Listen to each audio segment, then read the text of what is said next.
The literate selected few in a community have the chance to be trained in areas such as primary examination and treatment. As it turned out, the approach proved effective in helping ease health problems among the populace living in remote areas. It did some good health-wise, but the effect cannot be felt immediately. On the other hand, we can control things. The approach still continues along the guideline His Majesty has initiated. We know it under the project entitled Village Health Volunteer Unit. The criterion is 1 volunteer for every 15 households.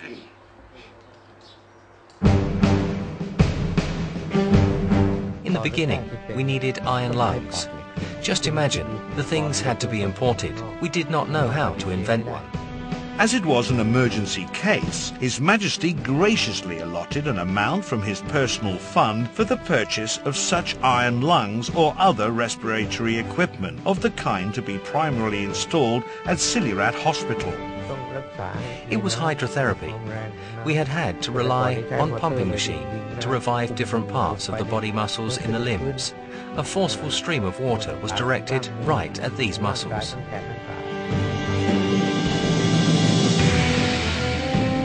The project required quite a large budget allocation. On His Majesty's initiative, the programmes broadcast on his own radio broadcasting station at Ampon Villa were interrupted at intervals by announcements appealing for public donations for the Polio Relief Fund, set up for the treatment and acquisition of medical equipment. His Majesty also allotted additional funding for the Wajira Longon Hydrotherapy Centre.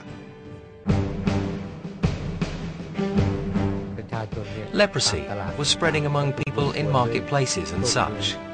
There was an instance of a beautiful schoolgirl in Konkan province. In her final year in high school, the finger joints started to fall off one by one because leprosy was acting up.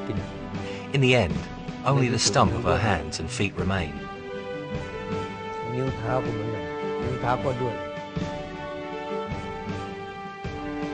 The Director General of the Department of Health at the time briefed His Majesty on a 12-year leprosy eradication campaign.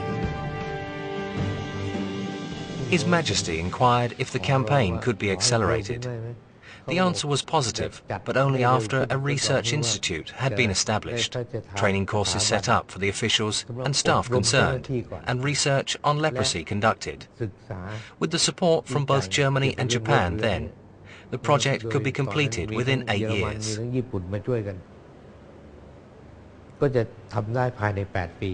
His Majesty immediately granted funding from his personal purse to speed up the campaign.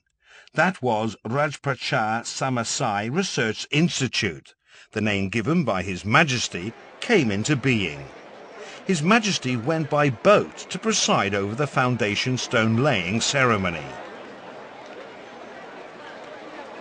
The location was inaccessible by road at the time. There was mention of the name Wat Klang Suan out there in Prapadang. Even the monks shivered when the disease was mentioned.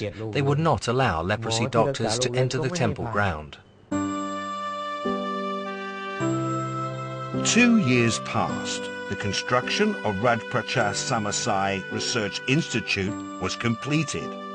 Again, His Majesty declared that he intended to preside over the building inauguration in person.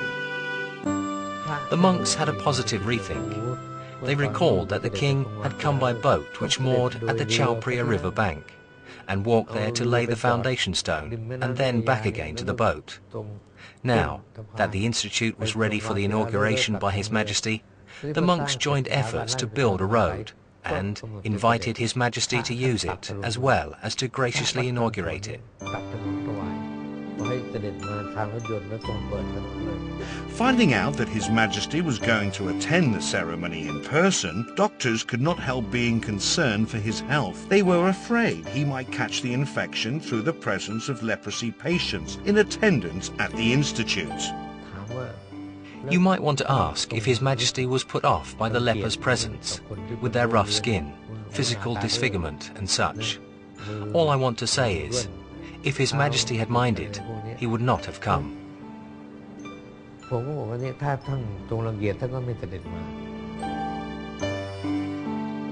His Majesty's venture that day not only served as a good example for the general public in that it directed people's attention to the attitude people should have towards lepers.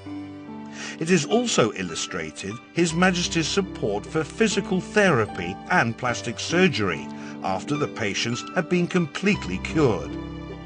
On that same occasion, His Majesty learned that the children he saw running about were children of leprosy patients.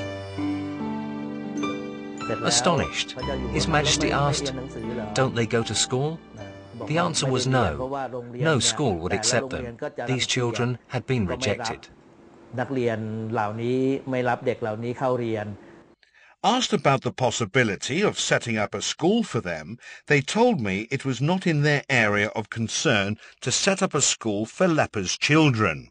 The matter should be handled by the Ministry of Public Health. Needless to say, it was an instance of endlessly shifting responsibility onto others.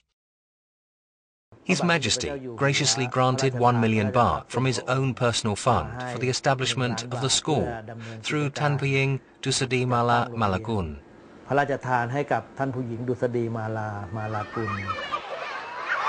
In the end, I myself had to assume the role of a flea, without which what should be done would not be done. What ensued was a school known under a non-suggestive name of Rajprachar Samasai School, under the auspices of Rajprachar Samasai Foundation. His Majesty was later recognized by the World Health Organization, WHO, for having enabled Thailand to effectively and successfully put leprosy under control.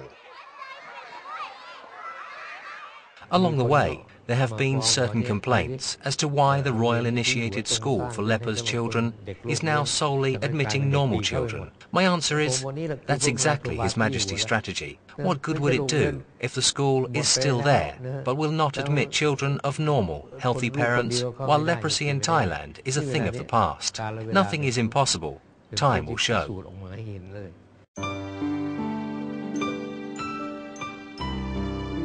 Her Majesty the Queen once wrote that originally His Majesty had consented to ascend the throne on an interim basis only, to make sure that the funeral rites for the late King Ananda Mahadon were carried out with due pomp and circumstance.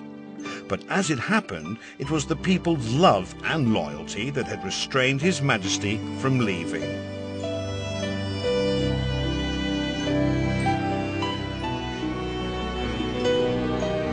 Somebody shouted loudly, "Please do not forsake the people." Really, I wanted to shout back, if the people do not forsake me, how can I forsake them?